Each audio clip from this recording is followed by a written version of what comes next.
kita mulai ya. Bismillahirrahmanirrahim. Allahumma sholli ala Sayyidina Muhammad wa ala ali Sayyidina Muhammad. Selamat bertemu kembali di dalam kajian suluk online gelombang ke-17. Beberapa hari yang lalu kita sudah melepas bulan Ramadan, merayakan hari kemenangan gitu katanya ya. Kalau iklan apanya yang menang tapi gitu kan.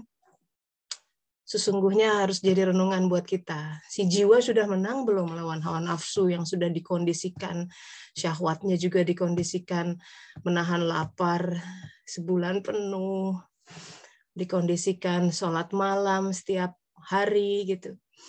Sehingga hari raya Idul Fitri dari kata fotoro, sesuatu yang pecah, ada sesuatu yang terbuka. Mestinya kalau seseorang makin mendekati fitrah dirinya, dia makin mengenal fokus hidupnya. Kalau orang makin mengenal fokus hidupnya, dia akan semakin terpusat, memilih kegiatan, memilih aktivitas, memilih tawaran, tidak asal semua diambil seperti dulu. Tidak asal semua dilakukan, tidak asal jalan-jalan, tidak asal, semua sudah berbeda. Karena dia tahu fitrahnya, apa tujuan dia diciptakan, fokus kehidupannya apa. Itu yang sebenarnya kita minta, agar di malam Lailatul Qadar itu qadar-qadar diri kita ditampakkan. Allah Ta'ala memperkenalkan atau memberitahukan, dan tidak ada yang bisa memberitahu itu kecuali Allah Ta'ala. Jadi salah satu tanda orang memang berhak merayakan Idul Fitri, dia makin menemukan fokus hidupnya. Tandanya juga adalah dia semakin tidak membanding-bandingkan diri dengan yang lain. Karena dia tahu setiap orang punya fokus yang berbeda-beda. Kalau dia tidak membandingkan diri sama orang lain, nggak panasan. Lihat orang begini dengki gitu ya. Panas, aku enggak gitu. Itu tanda orang belum menemukan fokus dirinya. Kalau sudah fokus, orang mau bagaimana, terserah dia udah kayak orang seniman tuh ya, painter. Ya. Saya nonton film Picasso tuh dia bisa berjam-jam di depan kanvas, kayak melebur. Itu fokus seperti itu kan. Kalau orang fokus udah lupa waktu, lupa makan. Ya tentu itu ekstrim ya. Tapi kita tuh sebenarnya butuh fokus kita di mana sih dalam hidup. Kalau enggak akan gambar gitu, ambiar. Kalau enggak orang akan shaky gitu. Dia akan tidak menjejak dalam kehidupannya. Selalu modusnya tuh mencari. Nah, kalau orang fokus modusnya mencari, seperti apa yang ada di hadapan dia tidak dibaca betul. Seeking for something, kayak ada emptiness, kayak selalu ada void di dalam dirinya, ada lubang kosong yang kayaknya di mana ya, kehampaan, kegelisahan, kekhawatiran, nggak happy. Walaupun mulutnya tertawa, walaupun bibirnya tersenyum, walaupun dia sepertinya sudah mencapai banyak hal dan orang lain put thumbs up dan tepuk tangan, tapi yang tahu kondisi hatinya adalah dirinya sendiri. Dia belum menemukan fokus hidupnya. Qadarnya siapa aku? Dan itu hanya dengan rahmat Allah Ta'ala. Sungguh kita dalam hajat yang besar untuk menemukan fokus diri ini. Selama kita tidak fokus dengan diri kita, kita akan cenderung membandingkan dengan yang lain, cenderung mengevaluasi kehidupan yang lain, cenderung menghibah atau menggunjingkan yang lain, sementara our time is limited, our days are count. Nafas kita udah terbatas banget ini hitungan countdown-nya. And yet, alih-alih sibuk menata diri, membaca Iqra kitabaka, kita malah sibuk yang lain, menganalisa ini, kehidupan rumah tangga orang lain. Waduh, sementara kehidupan diri sendiri saja belum tentu. Nauzubillah ya. Nah itu kita butuh fokus. Kalau orang fokus, itu nggak akan pernah kehilangan gairah menjalani kehidupan. Jadi kalau orang kurang bergairah dalam hidup, don't know what to do, Ya, itu seperti anai-anai berterbangan, ditiup angin sana sini nggak karuan, nggak jelas kemana jalannya. Begitu ada isu ini ketiup, isu itu ketiup, ajakan ini ketiup, terus aja dia nggak tahu who am I. Setiap ajakan dia terima, setiap tawaran dia ambil. Padahal kalau orang sudah fokus, dia akan bisa say no to certain things. Enggak, aku yang ini. Dia bisa say no, bahkan kepada suara-suara di dalam dirinya yang mengatakan kamu gagal. Kamu kurang keren. Kamu kurang berhasil. Itu kan suara-suara setan yang menarik ke sebelah kiri, mengatakan bahwa we're not enough. Padahal setiap saat kita dalam a perfect creation. Cuma kita nggak bisa lihat. Dia selalu hadir mengatakan aku lebih dekat dari urat nadi. Everything is perfect. Cuma hawa nafsu kita, waham kita, akal kita yang masih rendah belum bisa melihat di mana sempurnanya. Lawang gagal gitu kan. Selalu dilabel negatif. Lawang belum berhasil. Lawang doanya belum terkabul. Dalam benak kita. Maka Idul Fitri ini mumpung ya belum mulai lagi, mumpung kita masih restart ya, mungkin yang masih di kampungnya masing-masing belum kembali, masih di perantauan. Biasanya orang kembali ke rumahnya masing-masing ya, kampung halaman. Orang tua kita di situ soalnya. But know that, sadari bahwa kampung halaman kita yang sebenarnya nanti di sana. Bahwa kita semua dalam sebuah pengembaraan di dunia ini. Nanti mudiknya. Dan semua orang inevitably mau tidak mau akan dimudikkan. Kembali ke hadapan Sang Pencipta, face to face. Dia yang selalu hadir dari titik pertama kita tercipta. Kita yang tadinya nggak ada. Tiba-tiba dikasih jiwa. Alastu birabbikum, Al-A'raf 172. Diturunkan ke rahim ibu. Diturunkan ke rahim dunia. Ini masih rahim walaupun kita udah lahir, tapi kehidupan kita adalah sebuah rahim besar yang memberikan kita nutrisi. Makanya ketika orang mengeluhkan takdir hidupnya, itu sama dengan bayi di dalam rahim yang mencampak hari-hari, dan semua nutrisi yang masuk ke dalam dirinya, dia akan sengsara sendiri. Karena sebenarnya semua kehidupan kita, sejak kita ditiupkan ke rahim, Allah Maha tahu rahim mana yang pas buat sang jiwa.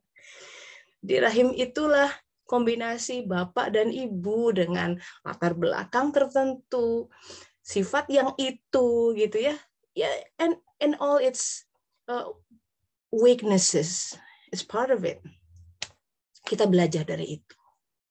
Kita belajar dari keadaan orang tua kita masing-masing. That's the first step. Akan selalu kembali ke situ. Dimana ketika kalau prosesnya belum baik, ketika belum memproses kehidupan yang sebelumnya, biasanya kita membawa beban-beban atau trauma-trauma masa kecil atau waham-waham masa kecil dan akan berpengaruh sampai sekarang.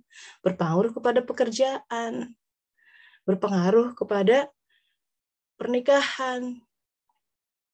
Ya, contohnya saya punya klien coaching seperti ini. Dia sejak SD ibunya meninggal. Kemudian diasuh tantenya. Tantenya ini keras banget. Ya, perfectionist.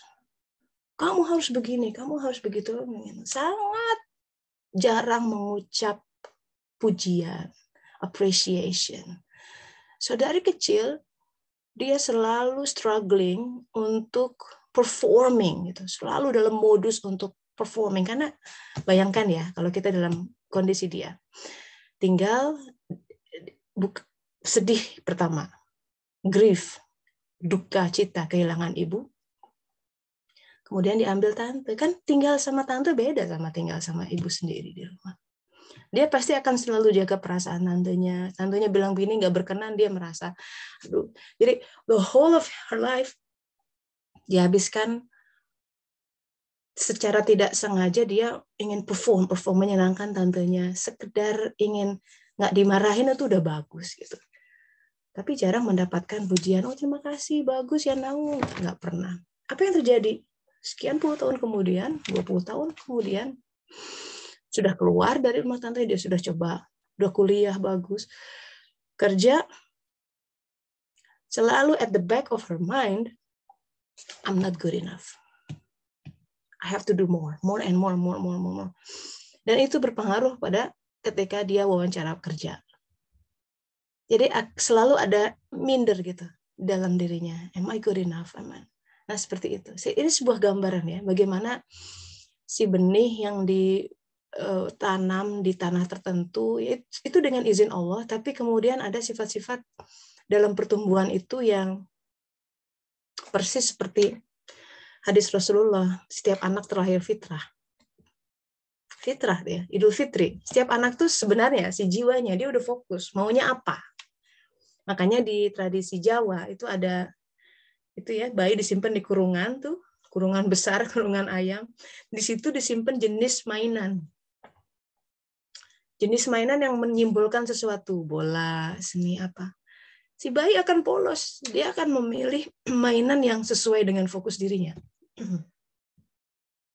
Kalau anak yang sama tapi usianya udah 8 tahun kayak anak saya, dia pasti milih gadget.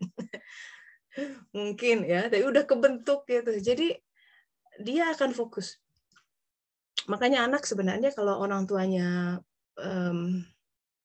ini ya, a good observer, tentu saja dengan memohon pertolongan Allah, dia kan udah lihat tuh dari kecil dia lebih fokus kemana. Nah itu yang harus di nurture. Yang jangan itu fokus hidupnya, jangan gitu. Kok dia nggak suka yang lain? Dia sukanya itu gitu. Oke, kita coba nurture, kita coba kasih environment yang sebaik mungkin untuk mendukung itu. So kembali kita butuh fokus dalam hidup. Fokus kita di mana? Fokus pekerjaan kita, fokus urusan kita. Gitu. Nah, jadi seluruh kehidupan yang akan pernah dan sedang kita jalani itu sebenarnya sebuah proses nikmat ilahiyah. Sesuatu yang dikatakan siratal ladzina an'amta alaihim. Siratal mustaqim, deskripsinya dalam Al-Fatihah adalah jalan orang-orang yang diberi nikmat.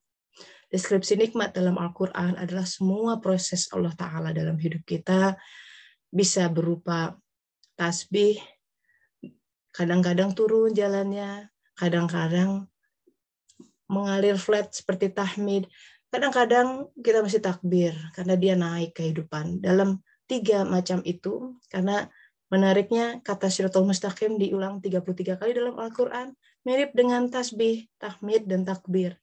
Pasti ada sesuatu kaitan di situ. Artinya sahabat-sahabat, sejauh ini hidup kita selalu dalam proses Allah Ta'ala dan akan selalu dia proses. Jadi kalau dia yang pegang, dia tidak pernah kehilangan kontrol. Kita yang punya ilusi bahwa aku diterlantarkannya gitu ya.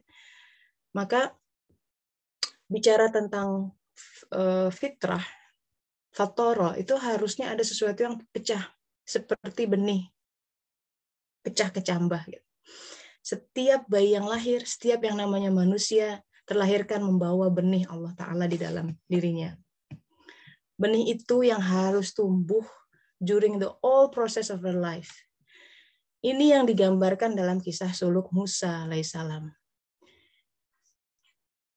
Dan perjalanan beliau itu, Musa alaihissalam sejak bayi disimpan sama ibunya di krib gitu ya, di keranjang untuk dihanyutkan di sungai Nil.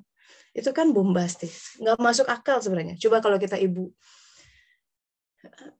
mau nggak bayi baru lahir masih disusuin, tega nggak dimasukin sungainya, sungai mengalir dan di situ kadang ada buaya.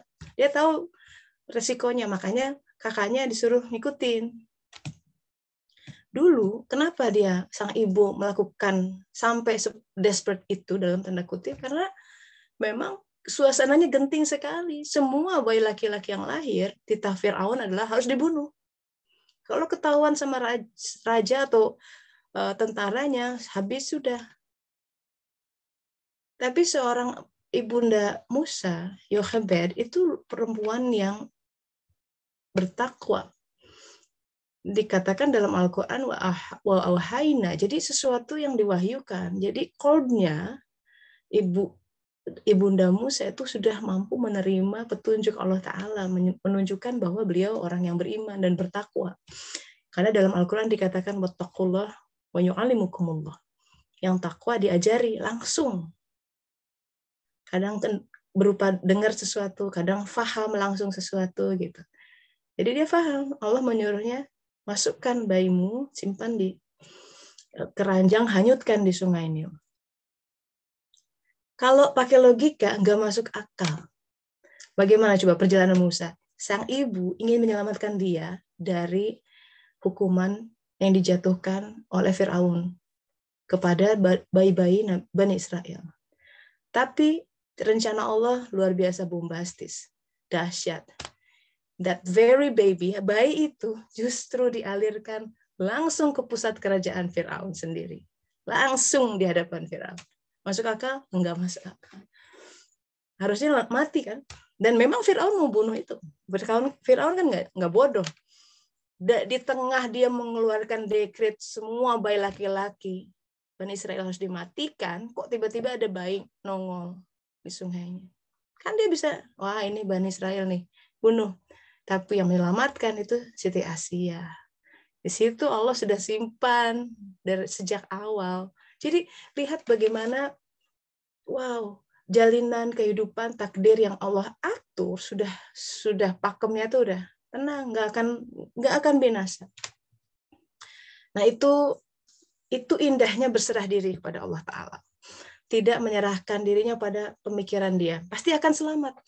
Allah sudah siapkan Siti Asia. Dan itu sesuatu yang nggak kejangkau oleh Yochebed. Nggak kebayang siapa yang menyelamatkan dia. Sampai kemudian si kakaknya melaporkan. Jadi Siti Asia menyelamatkan Musa, bayi Musa dari eksekusi sebenarnya di situ. Nah, itu pun menjadi refleksi buat kita ya, karena ini kajian suluk, kajian untuk kontemplasi. Benar nggak kita sudah berserah diri pada Allah Ta'ala? Jadi sebenarnya kalau seseorang berserah diri pada Allah Ta'ala, kita berserah kepada tangan yang kuat, kokoh. Kita berserah kepada Dia Ta'ala yang mengatur kehidupan dengan sangat meticulously detail. Dan dia akan tahu kamu jalan ke sini tenang. Aku udah siapkan si Anu, aku udah siapkan itu yang kita nggak baca. Makanya everything has a purpose. Just trust in God. Percaya aja, beriman sama Allah. Masalahnya kan kita harus evaluasi. Jangan-jangan saya berserah dirinya sama duit, sama harga diri, sama si abang. Jadi kalau ada apa-apa sama itu semua, duit menipis, harga diri sedang terkoyak, si abang sedang meleng kiri kanan, atau dia tiada, itu kita goncang. Pasti. Karena kita nyandirnya ke sana. Dan derajat kegoncangan kita akan setara dengan berapa persen penyandaran kita. Makin terlalu menyandar ke sana, makin sakit. And it takes a long time untuk heal dengan rahmat Allah Ta'ala. Makanya kehidupan ini proses dari la ilaha, mengenali Tuhan-Tuhan palsu in the beginning, untuk bisa mengatakan la ilaha, la ini bukan. Seperti Nabi Ibrahim alaihissalam mencari, oh ini mungkin dia melihat bintang, tapi dia, wah ada yang lebih terang, itu rembulan, tapi dia hilang, terus kemudian matahari. Nah seperti itu. Itu kita banget tuh, kita yang mencari sandaran-sandaran kokoh gitu. Ruqyah Sadid kalau di istilahnya, istilah siapa? Lut alaihissalam, ketika dia akan negeri itu akan diazab gitu ya. Itu berbicara tentang sandaran yang kokoh. Dan tidak ada yang kokoh selain Dia yang sejak awal ada dan setelah kiamat pun selalu ada gitu. Itu. Jadi kita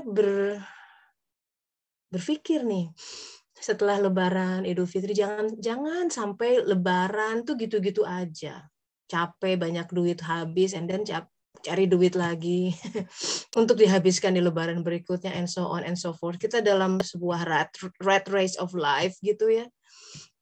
Terus tiba-tiba muka makin keriput, rambut memutih semua, udah barzakh sudah mendekat, kuburan semakin menganga gitu. Dan kita lupa bahwa kita harus punya fokus dalam kehidupan. Jadi apa yang dicari dalam hidup? Really, apa yang dicari sih sebenarnya? Yang kita pontang-panting mencarinya, yang kita pikirkan bahkan di waktu sholat yang mestinya kita beraudiensi, menghadapkan wajah hati kita kepadanya. Apa yang kita cari di balik semua yang kita lakukan, posting ini itu di sosial media? Apa yang dia cari? Allah tahu, Allah tahu. Allah tahu, Maha tahu apa yang hati kita inginkan. Apakah kita menginginkan Dia atau selain Dia?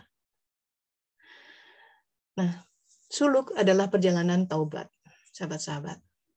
Dan taubat itu perjalanan kembali mendekat kepada Allah Ta'ala. Semakin orang ditaubatkan, ya memang istilahnya ditaubatkan, karena yang terpilih, yang terpanggil.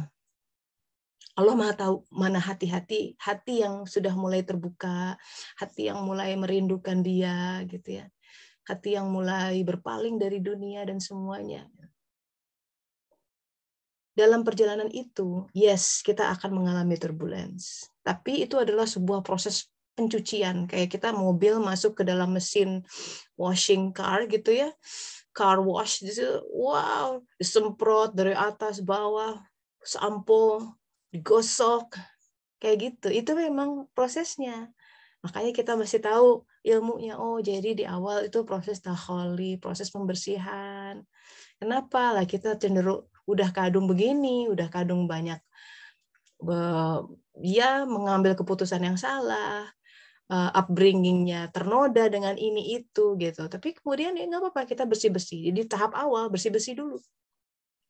Bersih-bersih dulu sampai kemudian nanti bisa tumbuh kecambahnya. Nah, si benih nanti akan muncul seperti pecah kecambah dan dia akan tumbuh ke atas, sudah mulai menghirup udara, makin dia menyerap air dan unsur hara dari buminya, makin tumbuh kokoh ke atas. Setiap kita harus jadi sejarah Thayyibah, pohon Thayyibah yang disebut dalam surat Ibrahim. Pohon Thayyibah itu adalah pohon yang akarnya kokoh ke bawah dan dahan-dahannya menjulang ke langit. Itu adalah simbol orang yang raga dan jiwanya menyatu. Harmoni. Si raga itu dia mengerjakan ya, fokus tadi ya. Apa-apa yang Allah Ta'ala hadirkan dalam hidupnya. Everything ya. Everything, bukan sekedar pekerjaan, jodoh, anak, masalah juga. Sakit. Episode ini itu. Dan termasuk semua nitty-gritty di perintil-perintil dalam kehidupan. Itu rumah ya, beresin lantai kotor, apapun semesta kita selalu berganti setiap saatnya. Tapi di situ kita sebenarnya ladang zikir pada Allah Ta'ala. Nah, dalam proses penumbuhan itu kadang seperti tadi gambaran Allah menyuruh ibunda Nabi Musa melakukan hal yang doesn't make sense. Suluk adalah perjalanan yang kita mesti tahu ya. Oleh karena itu gambarannya itu adalah masuki gerbangnya dengan bersujud. Dalam Al-Quran begitu. Sujada, kalimatnya begitu. Masuki gerbangnya dengan bersujud. Yang lucu, di beberapa terjemahan Al-Quran, mungkin karena sang penerjemah berpikir, masa masuki gerbangnya bersujud gimana? Maksudnya ngesot gitu kan? Dia pikir, nggak masuk akal, terjemahin saja dengan masuki gerbangnya sambil membungkuk. Kalau membungkuk kan masih bisa jalan, begitu kali pikirnya. Tapi kemudian jadi fatal terjemahannya. Karena kata exactly adalah the word sujada. Dan memang harus bersujud, bukan membungkuk. Whole big difference. Itu kenapa pentingnya lihat teks aslinya. Apa sujud? Posisi kepala kita, sense gitu ya, pikiran flat, datar dengan tanah, yang naik adalah hati kita. Jadi makanya dalam suluk itu harus mulai dirasa-rasa. Rasa akan bicara di situ. Rasa akan mengatakan, wah aku berlebihan nih. Rasa akan mengatakan, wah aku harus berhenti di sini dan mengerjakan yang lainnya. Rasa akan merasa ini nggak benar, gitu. Apa yang saya lakukan kurang pas, misalkan. Atau aku terlalu fokus di satu hal, tapi yang lain, ya fokus kita macam-macam masalahnya. Makanya disebut qalb, muqallibal qulub, karena dia memang bisa flip ke atas, ke bawah, ke atas, ke bawah. Dia bisa, ya muqallibal qulub, berganti-ganti. Kadang dia menghadap ke atas, ke alam jabarut, kadang ke bawah, ke alam mulk. Karena dia sendiri sih, qalb kan dari alam malakut.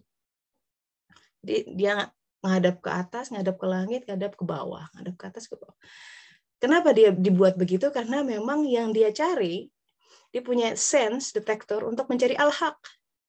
Kadang al-haq itu Allah tambahkan di atas, kadang al-haq di sini, di dunia kita, di anak yang sedang merengek itu, di pasangan yang sedang mutung itu, gitu. Tapi ada al-haq di situ. Di bos yang sedang marah itu, mungkin fenomenanya itu, tapi ini ada al-haq di situ.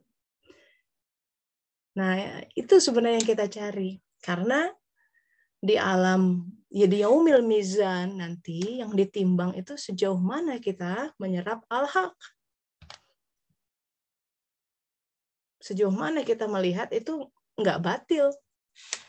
Semakin kita mengidentifikasi itu al-haq, wah semakin happy, semakin tersenyum kita. Walaupun meringis, ada aspek kehilangan, ada aspek getir, ya.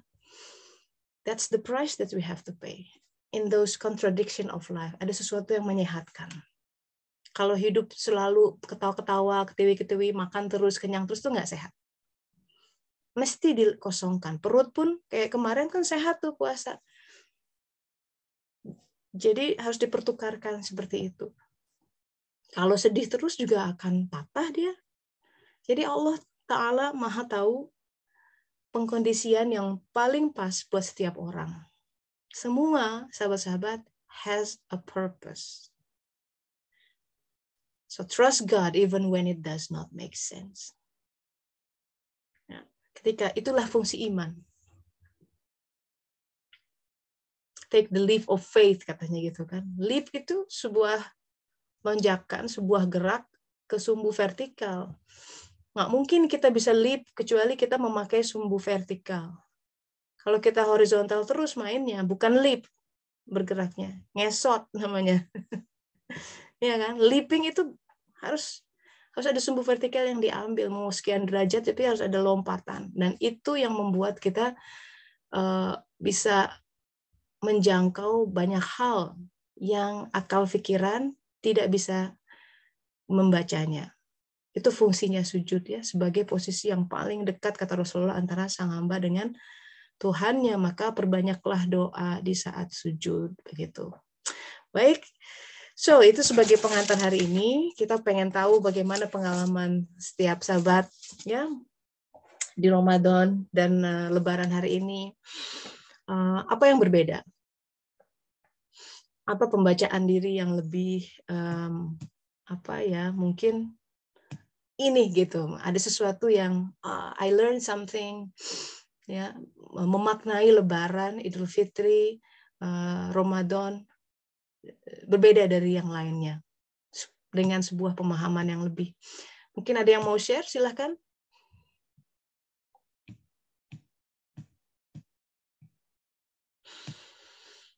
Ya, ini Mbak Ayu masih mudik ini kayaknya. Ya, ini Mbak Tini kemarin share sama saya ada pengalaman luar biasa tuh tentang nama teh. Mbak Tini. Assalamualaikum. Waalaikumsalam warahmatullahi wabarakatuh. Gimana ceritanya tuh? Ya, nggak tahu ya teh ya. Alami aja itu mungkin. Bukan alami ya. Dari semua nama, dari semua kata tiba-tiba gitu menulis. Jadi gimana? Mungkin yang lain kasih background dulu yang belum tahu ceritanya. Ya, ini dia apa boleh dibilang mungkin amanat mungkin ya, wasiat Almarhumah ibu. Jadi almarhumah ibu. Jadi waktu usia 30 itu kebetulan saya dipertemukan dengan jodoh oleh Allah kan 34 ya. Jadi usia dari 30 bahkan lebih awal ya, sering ngobrol. Ibu itu apa ya Teh? Dia kan sejak kecil piatu. Jadi usia 3 tahun itu sudah ditinggal wafat ibunya. Jadi setelah lepas ASI gitu dia wafat, terus dibesarkan oleh neneknya. Terus si neneknya itu yang dia tangkap itu Teh pemurah gitu Teh. Jadi pemurah banget, baik banget. Jadi dulu tuh disebutnya Paraji ya Teh ya. Kalau kata ibu. Oh iya.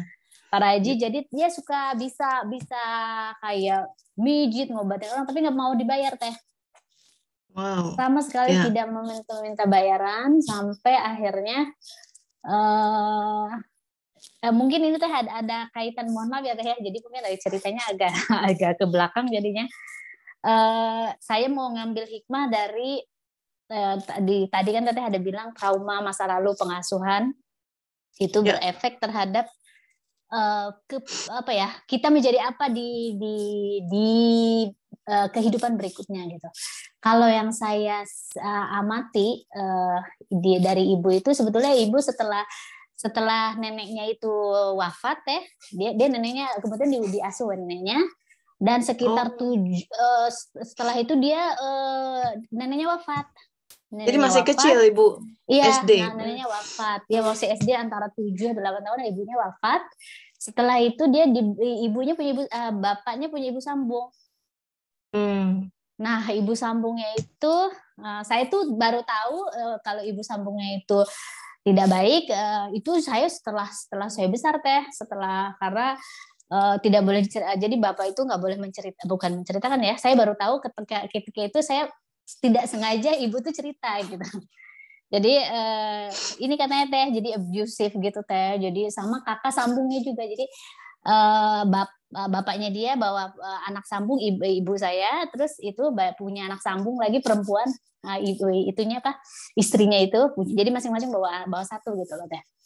Nah kalau ibu menceritakan ke belakang saya baru tahu dia bilang benar-benar abusive ya ibu mertuanya, ibu sambungnya itu. Sampai ditendang dia, pokoknya dia pokoknya dia nggak zolim ya, jadi zolim. Tapi bapaknya itu rupanya tahu gitu. Terus ketika itu bapaknya tahu gitu, sabar ya nak, sabar. Semuanya nggak akan yang ada yang abadi gitu. Bapaknya itu selalu membesarkan, sabar ya nak. Sampai akhirnya ibu itu setelah itu bapaknya wafat lagi Teh. Jadi dia diurus sama sepupu neneknya gitu, sepupu neneknya yang tinggal di kota lain tapi dia penilik sekolah gitu, orangnya baik banget gitu Teh. Jadi akhirnya dia tinggal di situ, dengan dia dibesarkan di situ sampai besar gitu. Kemudian dia pindah ke kota lain gitu dengan keluarga ini. Setelah itu dia balik lagi ke menikah, tiba-tiba bertemu jodoh dengan bapak saya, terus menikah balik lagi ke tempat karena orang tuanya mewariskan jangan meninggalkan rumah ini, jadi balik lagi ke desa itu, ke desa di mana dia dibesarkan. Tapi keadaannya itu berbalik Teh saat itu. Jadi si ibu setelah bapaknya wafat itu setelah itu pun dia masih ditinggal lagi Teh sama kakak kandungnya. Jadi ibu tuh benar-benar sendirian sebatang kara gitu Teh, tidak punya siapa-siapa, bahkan kakak kandungnya yang sedang pendidikan gitu, dia lagi kuliah gitu, wafat juga Teh, sakit terus wafat juga. Jadi dia itu benar-benar sendiri nggak punya siapa-siapa. Jadi kalau ingat dia sekarang terus dia balik lagi ke desa itu meneruskan apa-apa dan mengambil sisa-sisa, katakanlah ada warisan yang diamanahkan gitu. Walaupun Teh itu pas ke sini-sini sebagian nggak diambil, tapi ibu tetap bilang nggak apa-apa ya. Saya meminta, tapi kalau mereka tidak memberi itu ya silahkan saja. Gitu. Saya sih tidak keberatan gitu. Jadi ada beberapa yang tantenya yang ininya dikuasain gitu loh teh, nggak dikembaliin, tapi ibu biarin aja, itu bukannya rezeki lo ya di depan gitu. Terus dia amanat juga ke anak-anak, jangan menuntut, biarin aja. Terus akhirnya saya dibesarkan, tapi kemudian si nenek ibu sambungnya itu diurusin sama ibu saya teh. Hidupnya tuh kayak astagfirullahaladzim. Luar biasa, seorang yang menzalimi dia di awal ya. Iya teh, semoga dia mengampuni si nenek. Saya nggak tahu teh, jadi saya tuh ngelihat tiap hari ibu tuh nyiapin makanan. Jadi dia tuh punya penyakit kayak asma, sesek yang aneh kalau menurut saya. Tiap hari saya datang, jadi tiap hari itu saya bawa makanan. Saya setiap hari itu bawa makanan buat dia, dan ibu nyiapin dari mulai sarapan, makan siang sampai makan malam dengan nutrisi yang menurut saya untuk ukuran di kampung gitu ya, itu terpenuhi banget. Jadi tiap hari. Tapi si nenek itu saya nggak tahu, dia tiap kali menatap saya, ngelihat saya, terus lihat ibu saya gitu ya, dengan suara yang tersedak gitu ya, hampura gitu, hampura, terus ngusapin kepala saya nggak tahu gitu. Terus saya nanya ke ibu, Bu kenapa sih si nenek ini kalau aku nengokin ke dia, aku nyuapin makan, aku ini, dia selalu ngusapin kepala aku kayak mau nangis, hampura. Ya namanya hampura tuh tua, mohon ampun ya, iya, buat yang nggak paham. Gitu. Terus udah gitu minta hampura, terus udah gitu, maafkan udah saya gitu. Selesai udah. Wow. Suatu hari kami itu ada acara pulang telat, jadi si ibu itu telat gitu nyiapin makan. Terus bapak saya bilang gini, udah ibu dulu tuh yang disiapin tuh, ibu dulu, pokoknya ibu dulu disiapin, anak-anak mah nanti biarin aja, kasih aja dulu buah-buahan dulu biar makan gitu. Jadi kami tuh telat banget jadi kalau nggak salah kita tuh ada acara gitu, pulang telat gitu ke rumah. Terus akhirnya si ibu tuh kepungit, paling kesel ya sama bapak, iya ibu aja, ibu anak-anak juga perlu makan katanya gitu. Terus saya ibu tuh kayak mau nangis tapi ditahan gitu, terus kesel gitu. Akhirnya ibu tuh nyeletuk lagi tuh teh, ya dulu tuh gini. Terus bapak saya lagi di teras ngedenger kayaknya teriak gitu. Jangan ceritain itu sama anak-anak, sudah sekarang ibu sakit, kita urusin sudah gitu kan.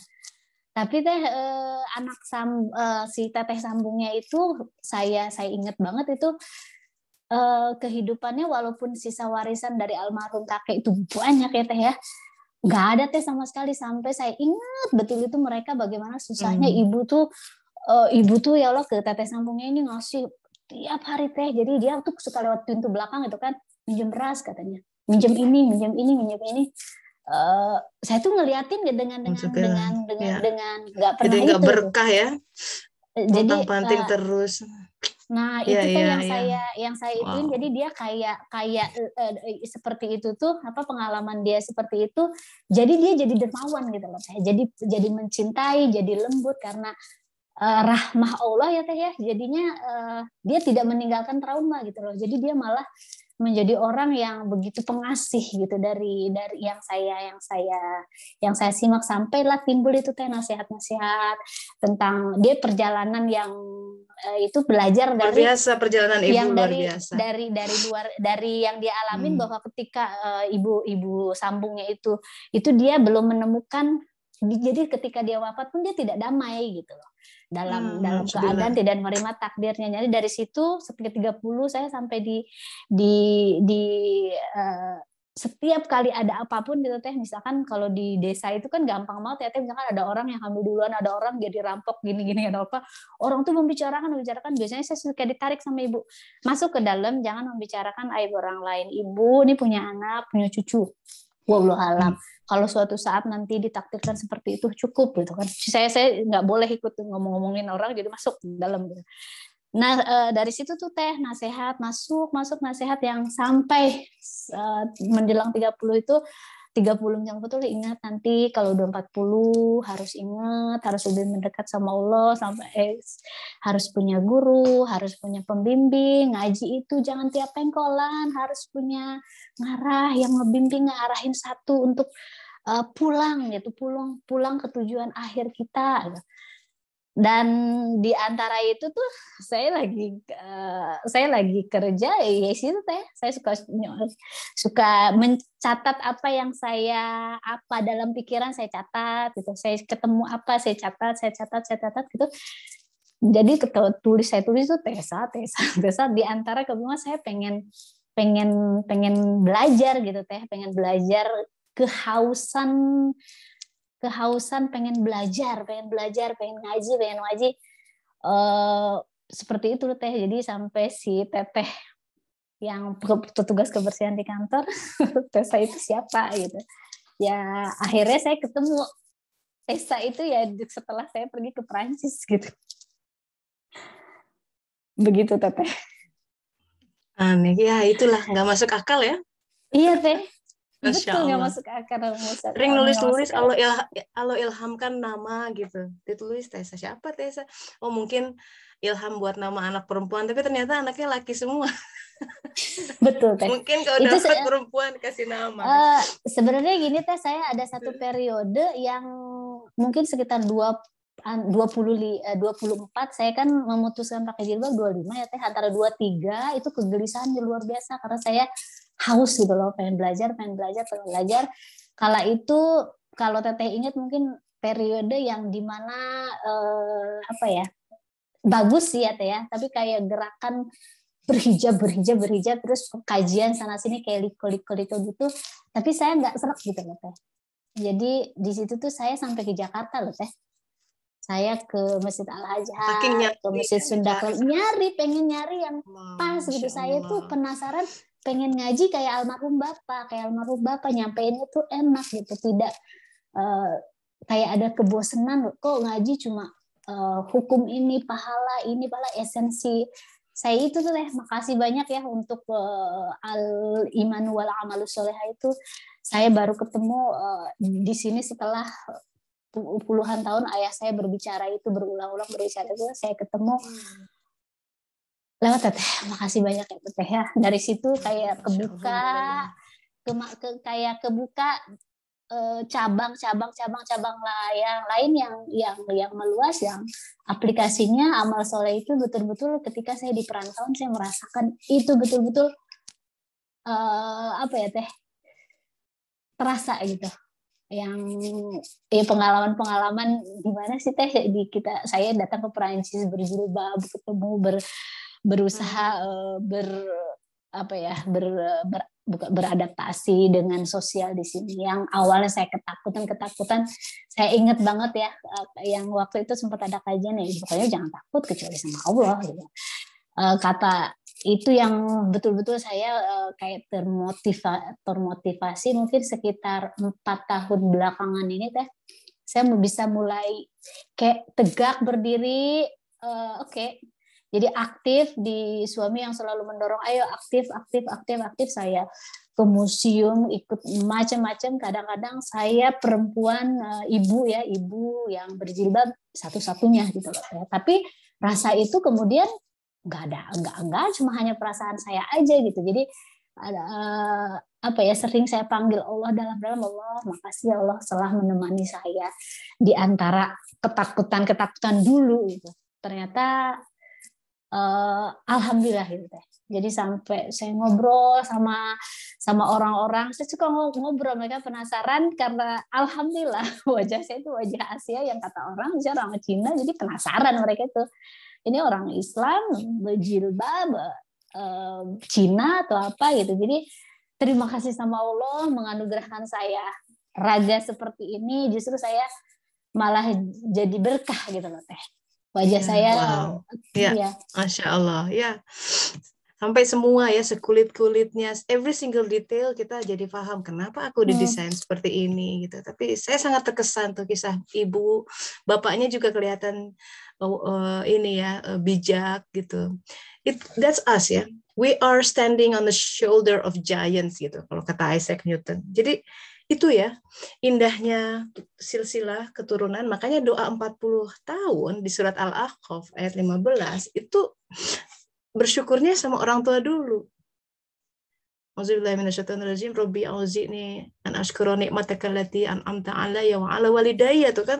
Jadi bagaimanapun keberadaan kita di muka bumi ini tidak terlepas dari keberadaan orang tua kita. Bisa jadi ya, ini buat kita, mikirnya buat anak kita nih, sama cucu. Karena 2 generasi ke depan atau ke belakang biasanya. Keturunan berkah, nanti bisa nyambung. Barangkali ada sesuatu yang kakek kita, nenek kita, orang tua, ibu, bapak kita lakukan dulu, yang sangat membuat Allah berkenan, tapi mereka keburu wafat. Maybe by circumstances, mungkin taubatnya kurang komplit atau apapun ya. Tapi Allah ganjar dengan keturunannya. Jadi keturunannya dibuat ya, diberi cahaya iman, keturunannya dibuat taubat. Nanti kalau dia sudah cemerlang hatinya, doa yang diangkat oleh si anak atau cucu akan menyelamatkan orang tua kita di alam barzakhnya. Karena di sana komoditasnya bukan uang. Di sini kita kirim duit ke orang tua, mau apa mah. Di sana kita kirim doa buat mereka. Terutama sebenarnya yang mereka butuhkan sudah ada di alam sana. Sama sahabat-sahabat, kehidupan setengah berlangsung, bukan tidur sambil menunggu kiamat, tidak. Hidup, belajar, diajarin. Ya. Bahkan kata Rasulullah begini, kalau orang itu sebenarnya dalam hatinya mencari Allah ya, pengen tobat, pengen belajar. Cuma kadang kehidupan ya, setiap orang perjuangannya berbeda-beda. Tapi Allah Maha tahu apa yang hati seorang hamba inginkan. Ketika kematian keburu menjelang, dia belum sempat menjadi seorang solihin, katakanlah ya. Kan orang-orang golongan yang ada di Siratal Mustaqim ada 4 menurut surat An-Nisa 69. Solihin, syuhada, siddiqin, dan nabi-nabi. Minimal orang yang soleh. Solihin itu orang yang sudah mengerjakan amal soleh. Maka disebut solihin. Tapi orang tidak akan bisa mengendalikan atau mengidentifikasikan mana amal solehnya kecuali qalbnya sudah mulai menyala dengan cahaya. Karena cahaya itu yang harus bisa membuat kegelapan menjadi tersingkap. Yang mana yang harus saya kerjakan? Itu yang kita di antaranya yang dimaksudkan dengan fokus kita hari ini, yang mana. Jangan semua diambil kayak tadi persis kata ibunya, jangan setiap pengkolan pengajian ambil sporadis tapi nggak ada arahnya. Hidup itu punya arah, sahabat-sahabat. Only if we can see it. Makanya butuh untuk senantiasa tafakur. Arah saya kemana sih sebenarnya? Gitu. Jangan sampai kita berputar-putar nggak karuan, nggak ada perbaikan, nggak jelas destination-nya kemana. Tahun demi tahun begitu-begitu saja, akhlaknya tidak ada yang berubah. Padahal Allah tuh sebenarnya sudah bantu mengarahkan kita dalam kehidupan.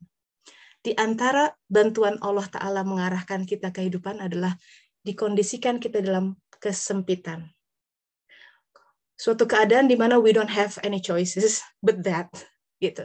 Itu sebenarnya lagi diarahkan. Cuman kita kan suka ngeyel, aduh, ya teriak lagi gitu. Padahal itu lagi diarahkan. Anak kita yang bleber sana sini nggak berarah gitu, nggak aturan. Nah, Allah sempitkan. Sudah ya, Dini, kamu diam di sini. Diam dulu di rumah sakit. Diam dulu di atas ranjangmu gitu ya. Bikin sakit misalkan. Sudah ya, kamu dibikin kondisinya tertentu. Pekerjaan diambil misalnya, itu lagi diarahin tuh. Rumah tangga dibikin cerai misalkan, lagi diarahin sebenarnya. Fall apart, sesuatu yang dalam pandangan kita gagal, crumbling down, you name it. Tapi sebenarnya sebuah nikmat, semuanya rahmat Allah Ta'ala diarahkan karena sempat melenceng. Jadi mau nggak mau belok. Udah 2 orang angkat tangan, Dela silakan Del abis ini Mbak Mukti ya. Makasih Teh Tini, luar biasa. Semoga almarhum Ibu ya, kita habis ini baca Al-Fatihah buat beliau. Masya Allah. Sama-sama Teh Tessa. Mbak Dela, yes, you're on. Assalamualaikum. Waalaikumsalam warahmatullahi wabarakatuh. Dela mau sharing tentang puasa tahun ini. Ini adalah tahun pertama Dela puasa di lingkungan Muslim. Karena semenjak tinggal di Perancis dari 2011 sampai kemarin akhir tahun 2022 itu tempat tinggal saya selalu di lingkungan yang mayoritasnya tuh bukan muslim gitu. Yang terakhir waktu dinis dari 2015 sampai 2022 22 akhir saya tinggal di lingkungan Juif gitu. Yang dimana waktu saya tinggal di lingkungan Juif, teman-teman saya yang pakai kerudung yang suka ngaji tuh yang kalau ke rumah tuh yang bilang, ya Allah si Dela tinggalnya di lingkungan kayak gini gitu, di lingkungan dia, padahal kalau dari segi lingkungan sih bagus ya, maksudnya tuh ya indah lah, keren gitu, emang di Centerville yang tujuan turis. Nah, tahun ini kami memutuskan buat beli rumah, beli apartemen, terus kita pilihnya itu lingkungannya adalah lingkungan muslim. Kenapa? Karena pertama pesan dari ibu saya, kalau misalkan kalian memutuskan tinggal di Perancis, maksudnya untuk ya nggak balik dulu gitu, maksudnya untuk tinggal menetap gitu, kalau bisa cari lingkungannya tuh muslim gitu. Waktu dulu ibu saya ngomong gitu, saya mikir, ya ampun, mama mah nggak tahu lingkungan muslim tuh kayak apa, kayak gimana gitu-gitu ya. Sampai suatu ketika waktu itu sebelum confinement itu kan saya sering ngobrol sama anak saya yang sulung, karena teman-teman dia itu teman dekatnya tuh yang orang Juif, orang Kristen, orang ateis gitu-gitu. Nah, terus kita tuh suka bahas tentang cerita-cerita di Al-Quran gitu, di mana anak saya waktu itu sempat nangis gara-gara saya bilang bahwa orang selain muslim tuh bakalan masuk neraka. Terus dia bilang, Mama, gimana dengan sahabat-sahabat aku gitu? Aku nggak mau mereka masuk neraka, apa yang harus aku lakukan gitu. Di situ saya ngerasa tertonjok lah, wah saya terlalu keras nih gitu. Sampai akhirnya di situ, sampai akhirnya saya, wah ini kayaknya pemahaman agama yang saya pahami itu salah gitu. Kemana saya harus mencarinya ya gitu? Karena kalau saya ngaji di Indonesia tuh mereka keras-keras kayak gitu ya Teh. Ya udah sampai akhirnya saya menemukan Teteh ya, di mana Teteh itu menyeimbangkan, pelajaran yang Teteh kasih itu menyeimbangkan antara dunia dan juga kita tetap mengejar cinta Allah gitu. Gimana kita toleransi sama orang lain. Terus saya juga ikut kajian Imam Ali yang di Amerika gitu. Bagaimana dia bisa kan di sana yang ada teror yang 11 September itu, gimana Islam bisa jadi naik gitu. Pokoknya saya benar-benar interest di situ gitu, karena saya memikirkan anak saya tuh di generasi yang akan datang gitu, dia harus jadi bagian muslim yang bisa seimbang gitu, yang nggak keras tapi dia keras juga untuk agamanya gitu. Gimana ya gitu. Ya akhirnya saya merasa bersyukur karena bisa ketemu sama Teteh kayak gitu, dan itu di titik itu juga saya mulai memperhatikan sekeliling ya, kok orang-orang Juif di lingkungan saya bisa bebas beragama gitu Teh, bisa pakai baju di kehidupan sehari-harinya ya, mereka kayak buka restoran, buka toko gitu, tuh pakai baju yang menyimbolkan keagamaan gitu Teh. Kok bisa gitu, kenapa muslim enggak gitu. Kemudian saat ngantar sekolah juga ya, mereka ada yang pakai jilbab Teh, kayak kita gitu loh Teh, tapi jilbabnya tuh kok bisa jadi modenya Louis Vuitton, Gucci, Chanel gitu loh, yang pakai jilbab yang nempel gitu. Kenapa kita diskriminasi gitu kan. Saya jadi kayak gitu, dan dari situ juga memberi kekuatan buat saya untuk saya harus pakai jilbab, supaya kalau saya berbuat baik orang lihat saya muslim gitu. Karena sebelum saya pakai jilbab, orang nggak pernah tahu saya muslim. Tetangga saya pun yang orang Juif merasa saya bukan muslim, makanya dia begitu terbuka sama saya tentang aktivitas keagamaannya dia gitu. Dia beribadah setiap hari Sabtu, dia ada perayaan apa, karena saya dekat dengan tempat ibadah orang Juif, dia ngasih tahu bahwa saya ada perayaan ini gitu. Kadang dia suka berbagi makanan khas perayaannya gitu, yang roti apa yang sampai wow gitu loh. Jadi saya tahu gitu. Tapi begitu saya pakai jilbab kan dia kaget ya, sempat dia menjaga jarak, walaupun akhirnya kita ketemu di tempat belanja, dia bilang bahwa saya saudara jauh dari Ibrahim gitu. Tapi kan maksudnya dari situ saya ngerasa setelah saya pakai jilbab tuh saya ngerasa lebih jujur gitu Teh. Jadi ngerasa nggak ngebohongin sekitar saya gitu loh. Saya menyerahkan diri, orang mau mau nganggap saya sebagai nggak mau temenan lagi karena saya muslim, silahkan. Kalau mau tetap temenan, saya terbuka, saya mau temenan sama siapa aja gitu. Nah kemudian kemarin waktu saya memutuskan sama suami untuk punya apartemen, itu pertimbangannya adalah bahwa anak saya harus punya teman dekat lah orang muslim. Tapi teman dekat di sini kan harus kita tahu ya lingkungannya, keluarganya kayak apa gitu. Nggak mau teman dekat tuh asal muslim, karena pendidikan yang salah di muslim pun bisa jadi salah gitu. Akhirnya saya memutuskan berdoa dulu sih sama Allah kalau misalkan yang terbaik gimana, dan kita ada tujuan ke depannya gitu. Khususnya saya sih ada tujuan ke depannya bahwa kalau misalkan kita ingin Muslim maju di area tempat tinggal saya, atau mungkin di kehidupan pribadi saya gitu dan anak-anak, saya harus masuk ke lingkungan Muslimnya gitu. Kenapa? Karena saya biar bisa nggak, maksudnya pemikiran anak-anak tuh nggak terpengaruh sama media gitu Teh. Karena kan anak udah gede ya, ABG, dia tuh lihat kayak Muslim itu kayak dari media. Secara kalau media di sini tuh tidak berat sebelah gitu. Kayak kemarin ada waktu pas Ramadan kan ada penyerangan di Palestina. Anak saya tuh bilangnya, mah itu tuh orang lagi main petasan, maksudnya kembang api di dalam masjid. Terus saya bilang, ya nggak bisa kayak gitu, masjid itu sakral loh, ngapain juga main petasan, tapi berita bilang gitu, katanya gitu kan. Ya akhirnya kita diskusi mengenai hal itu gitu sama si anak, bahwa itu bohong gitu. Mereka memfitnah orang Muslim, ada kembang api di dalam masjid. Enggak, itu tuh mereka dilemparin bom gitu-gitu aja di diskusi. Dan kebetulan setelah kita tinggal di lingkungan ini, kita ketemu ya, maksudnya teman sebaya anak saya, sama-sama suka main basket, orang dari negeri Arab ya, kayak Maroko gitu-gitu. Saya juga kenal sama orang tuanya. Minimal teman anak saya tuh punyalah teman yang Muslim yang kita tahu keadaan keluarganya gitu, bagaimana orang tuanya mendidiknya gitu. Dan amazing banget ya, maksudnya saya baru pertama kali tinggal di negara di kuartier Muslim ini, mereka itu sangat jauh, ramah, penolong. Kemudian kayak di Indonesia gitu, bayangin aja selama Ramadan ini, saya tetangga tuh banyak kirim makanan gitu, ketemu di ascensor ya, di lift, ngobrol sebentar, mereka kurius, kamu dari Indonesia? Oh, katanya gitulah gitu. Tahu-tahu dapat kiriman makanan dari Maroko lah, dari Algeria, waduh, kata saya tuh. Jadi saya juga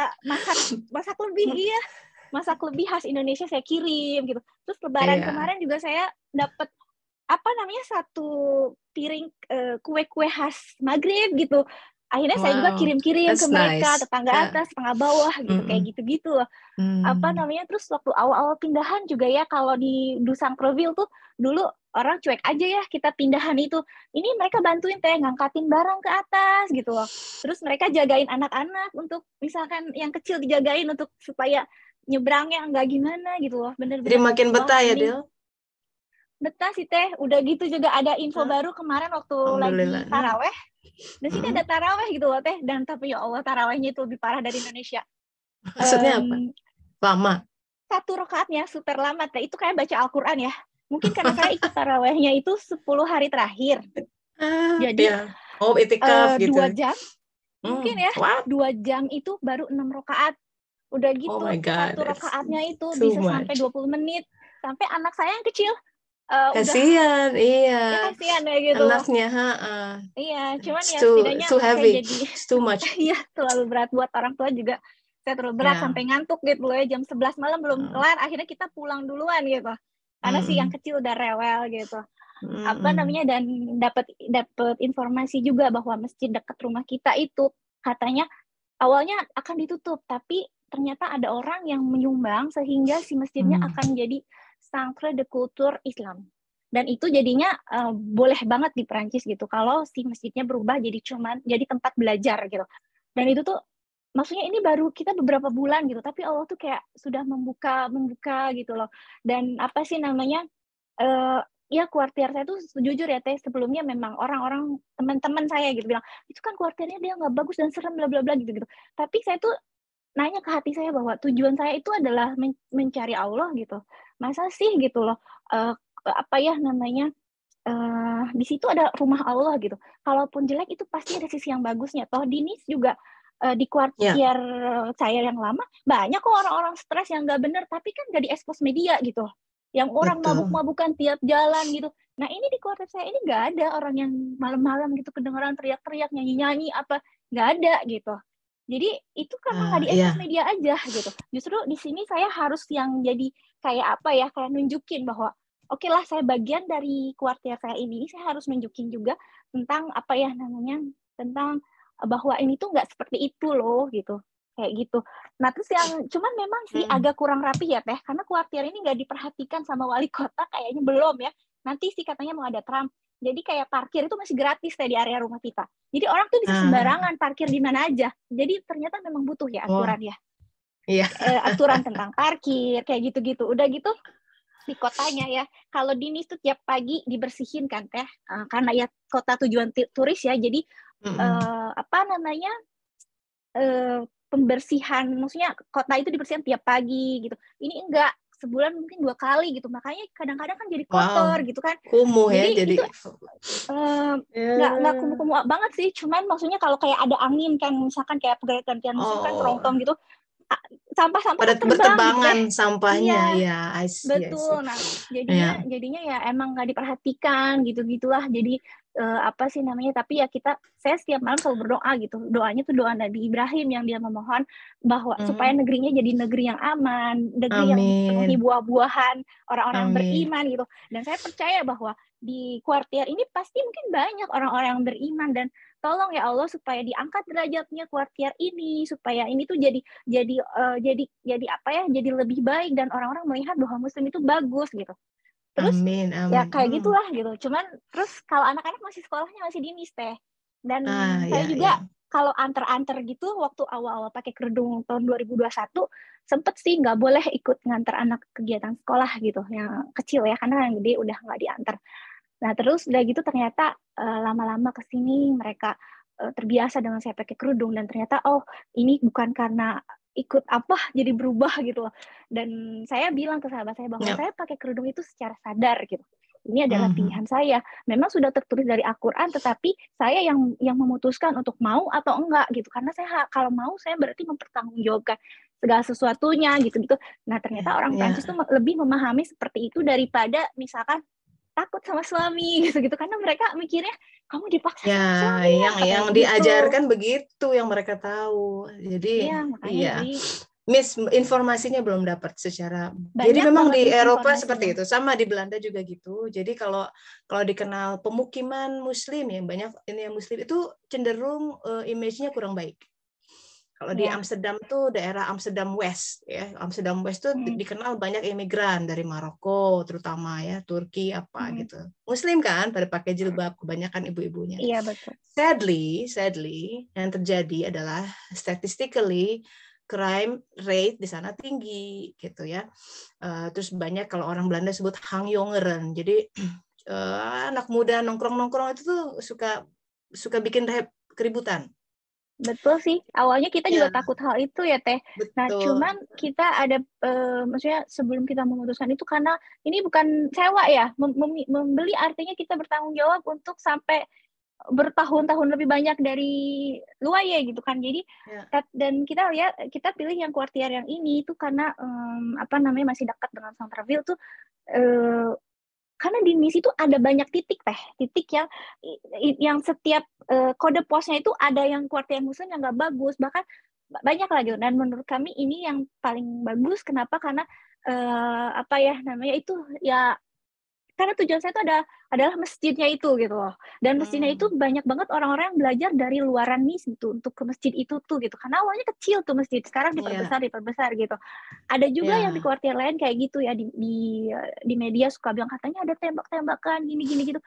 Dan itu kan maksudnya gimana ya, sebenarnya kayak teror juga dulu sempat waktu saya belum tinggal di kuartir ini, ada katanya menyerang gereja bla bla. Ternyata pelakunya adalah orang Juif. Tapi kalau orang Juif yang melakukannya nggak sampai beberapa jam tuh berita udah turun. Berbeda kalau seandainya orang Muslim yang melakukannya gitu. Sampai betul. berhari-hari, berminggu-minggu. Kayak gitu-gitu kan, sampai jadi apa ya, pembicaraan yang lama lah gitu. Itu. Kayak gitu. Tapi memang itu Del, sih, itu adalah suka duka kita ya, yang di Eropa, di mana tempat kita hidup, kita mesti lihat big picture ya. Kita hidup di masa Islam sedang di titik nadir. But the good news about being di titik nadir adalah there's no way but up itu. Kita sedang dalam kebangkitan, dalam era kebangkitan. Ketika Islam di titik nadir, banyak orang tidak paham tentang Islam. Kenapa? Intinya karena mereka kurang melihat example yang benar. Kalau zaman Rasulullah, wah pribadi-pribadi hebat semua. Banyak orang yang masuk Islam karena keagungan akhlaknya mereka.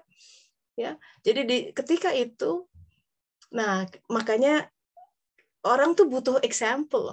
Mana sih katanya Islam agama damai? Mana Islam katanya? Ketika seorang Dela tadi ya di awal waktu kan, jadi memang Perancis tuh punya certain beda sama Belanda. Ya, Belanda agak terbuka, Prancis lebih sentimennya lebih tinggi.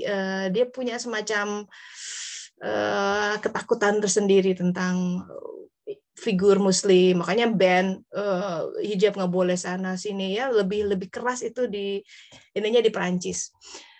It has something to do with era kolonialisme panjang kajiannya gitu ya, karena mereka juga datang ke negara-negara Muslim, ngerampok di sana sini gitu kan, balik lagi, dan kemudian imigran, flux of imigran yang terjadi di sana. Jadi di sini terjadi sebuah dinamika yang menarik. Di Belanda pun begitu. Jadi orang-orang generasi kedua, ketiga dari imigran-imigran Muslim itu kemudian biasanya mengalami gegar budaya.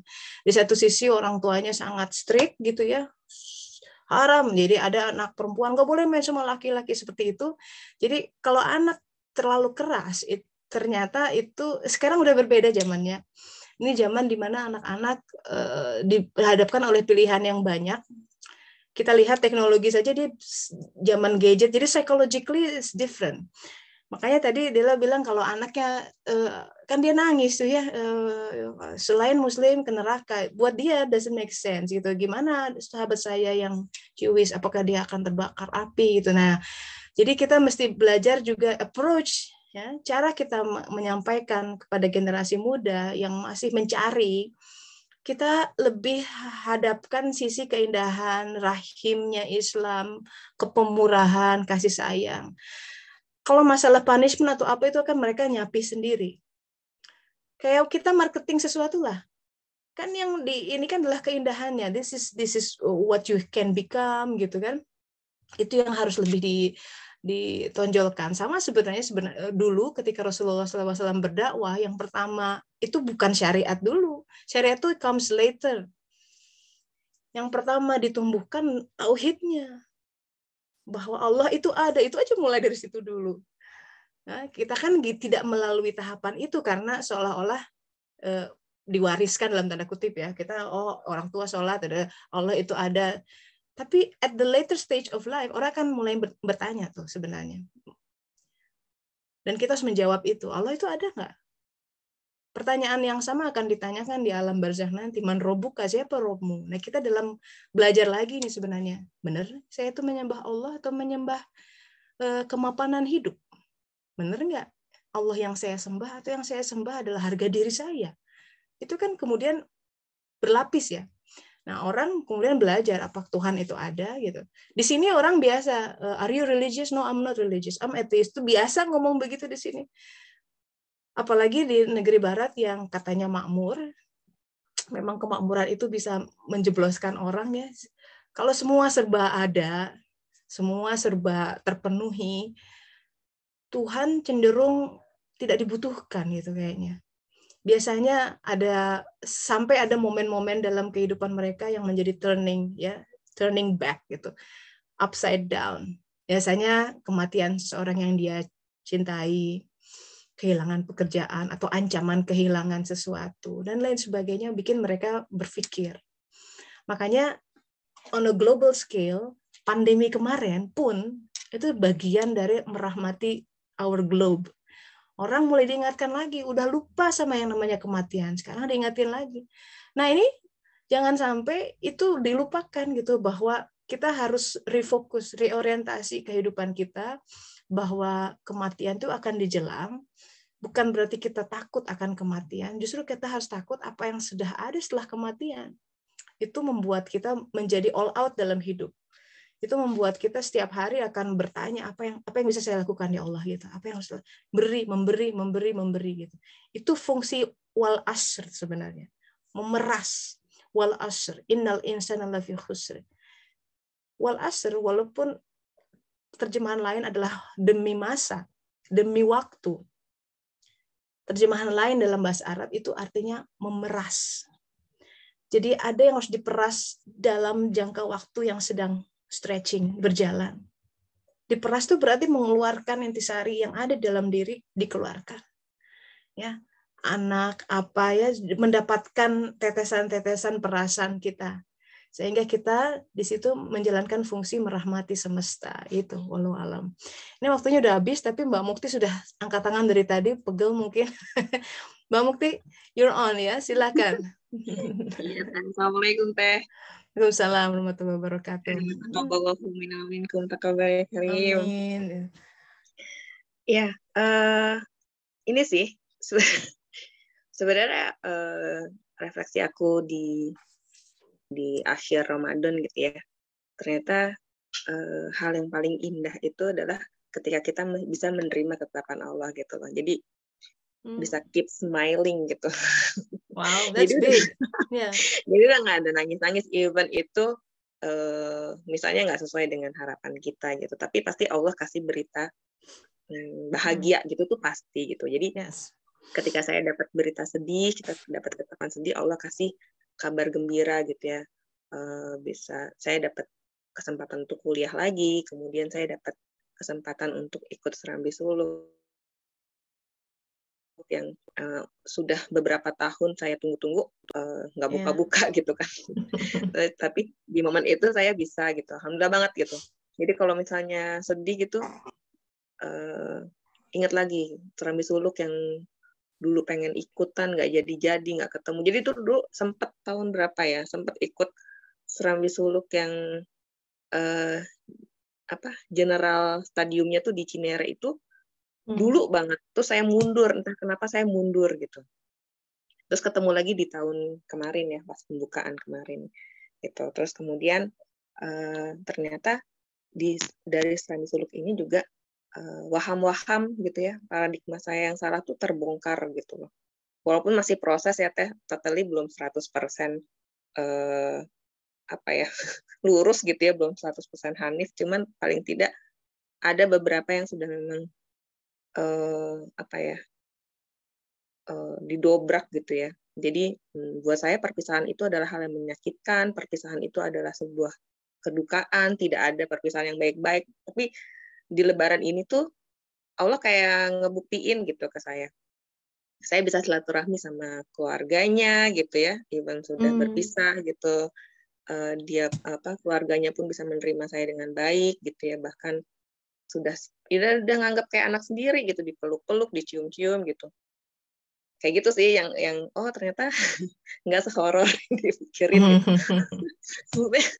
Ternyata semua baik-baik aja gitu, dan ya udah gitu, nggak apa-apa gitu. Jadi bahkan saya ketawa-ketawa gitu ngelihat dianya manyun-manyun gitu.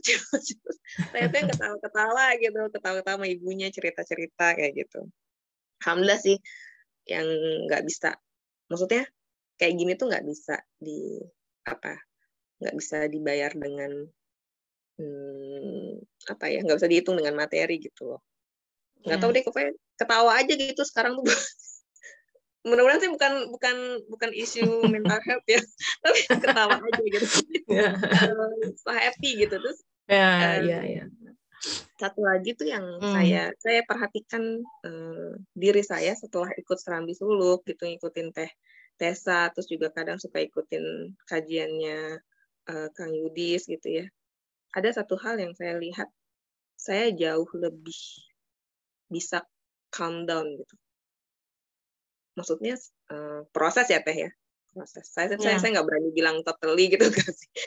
Tetap ada proses, tapi saya ngelihat saya udah mulai easy going untuk hal-hal yang terjadi setiap harinya, walaupun itu di luar kendali saya atau di luar kehendak saya. Maksudnya suatu hal yang mengejutkan gitu ya, tapi saya bisa calm down gitu. Terus ibadah-ibadah juga lebih duduk, dalam artian lebih, insya Allah lebih istiqomah gitu, walaupun saya harus misalnya ada hal-hal, ada kadang kalanya malas atau skip gitu ya, tapi kembali laginya tuh jauh lebih cepat gitu. Kalau ketika kita futur gitu ya, dikit gitu, terus kembali laginya tuh jauh lebih cepat. Jadi saya bersyukur, saya nggak tahu sih ajian apa yang diberikan oleh mentor-mentor Kudusia gitu sampai bisa segitunya, karena saya jujur sebelumnya saya mengikuti halakoh tarbiyah gitu ya, dari kuliah gitu ya, dakwah kampus, kemudian salafi gitu ya. yaitu ketika futur banget gitu, baliknya susah gitu. Tapi alhamdulillah ini nggak segitunya gitu, walaupun kadang turun menurun gitu, tapi baliknya tuh Masya Allah gitu. Gitu sih. Dan Alhamdulillah. Good to ininya know. Yeah.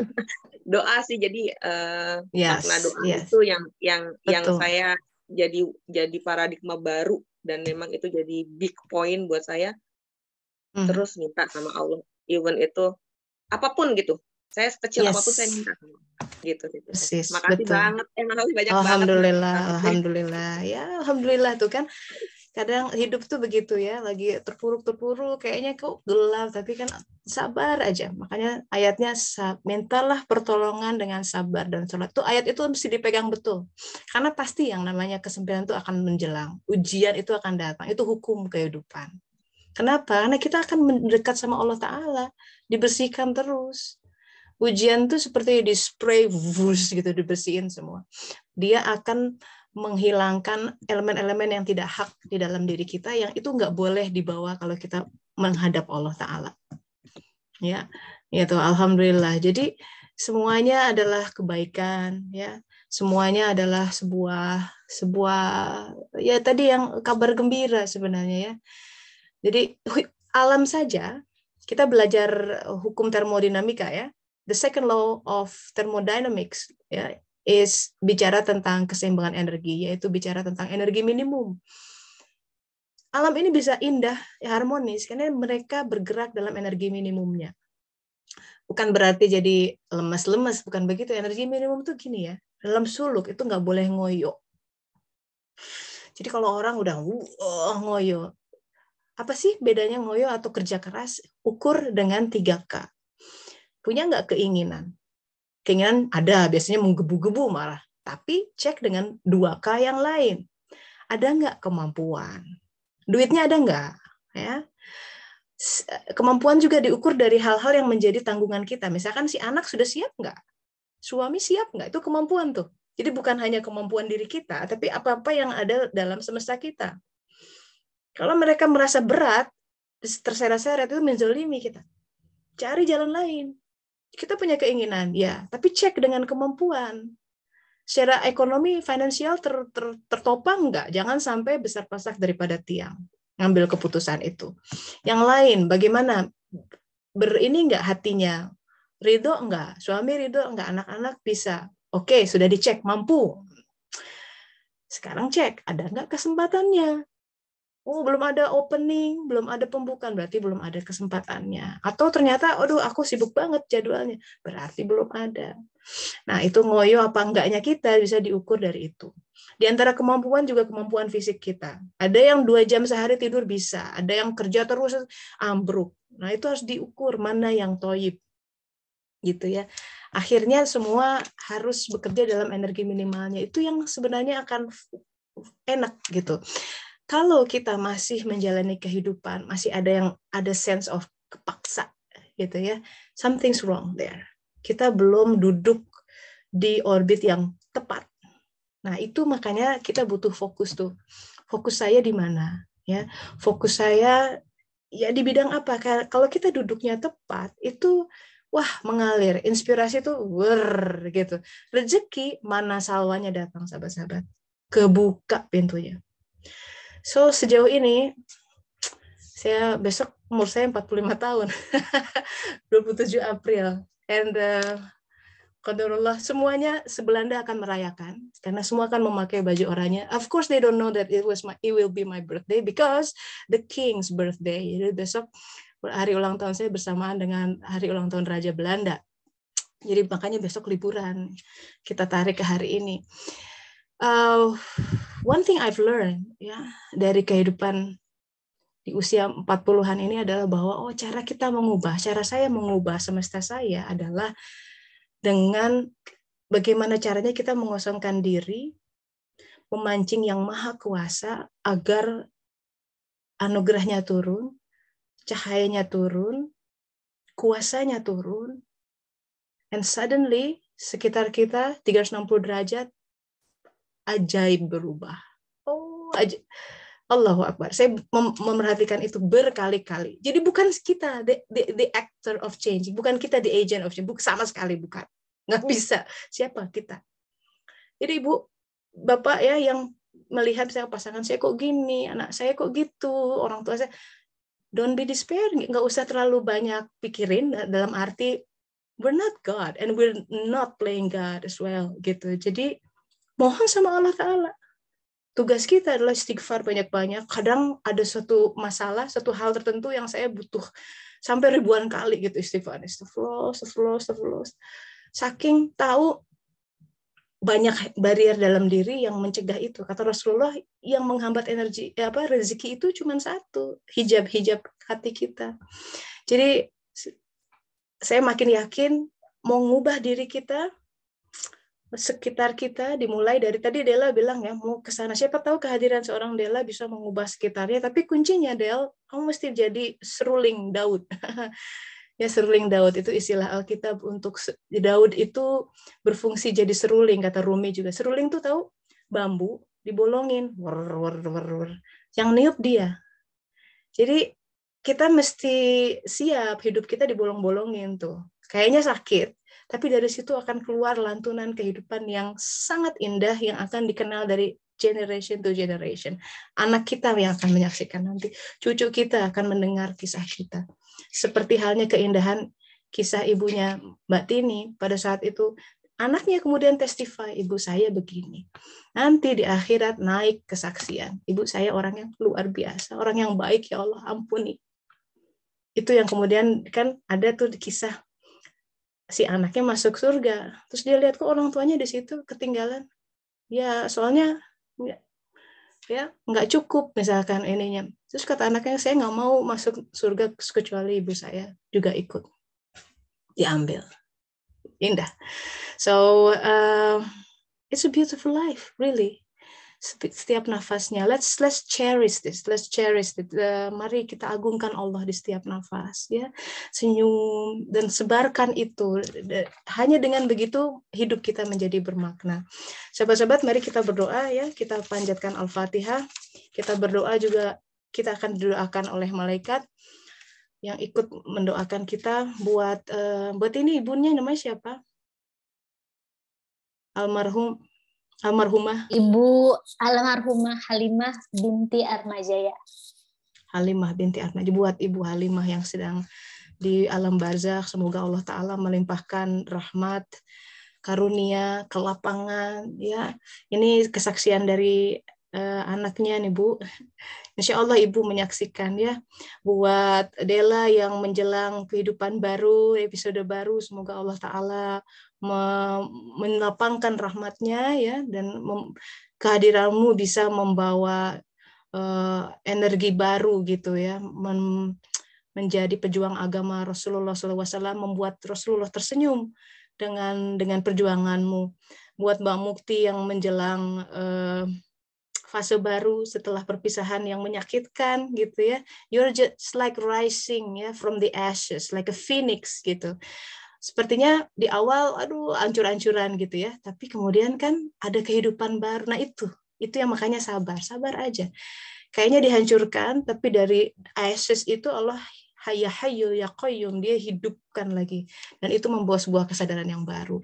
Masalah jodoh Mbak pasti ada, tunggu aja gitu ya. Pasti Allah, itu yang tadi kita bilang, kadang Allah mereorientasikan hidup kita ya, arah hidup kita dipalingkan, di mana kita tidak berkutik, tidak bisa melakukan apa-apa kecuali endure it, terima, berserah diri, mintalah pertolongan dengan sabar dan sholat. Untuk semua sahabat-sahabat juga yang punya hajat untuk menemukan rahmatnya, semoga dengan Ramadan ini membuat kita semakin mendekati fitrah kita. Mari kita membaca Al-Fatihah bersama-sama. Auzubillahiminasyaitonirrajim. Bismillahirrahmanirrahim. Alhamdulillahirabbil alamin. Arrahmanirrahim. Maliki yaumiddin. Iyyaka na'budu wa iyyaka nasta'in. Ihdinas siratal mustaqim. Shiratal ladzina an'amta 'alaihim ghairil maghdubi 'alaihim waladdallin. Amin. Alhamdulillahirabbil alamin. panjang hari ini ya. Semoga bermanfaat. Oke, insya Allah minggu depan kita lanjut lagi. Mohon maaf apabila ada kata-kata yang tidak sengaja terlontar. Terima kasih untuk silaturahminya. Saya pamit dulu. Assalamualaikum warahmatullahi wabarakatuh. Waalaikumsalam warahmatullahi Itu ya. wabarakatuh. Offline batin. Thank you. Terima kasih, Tete.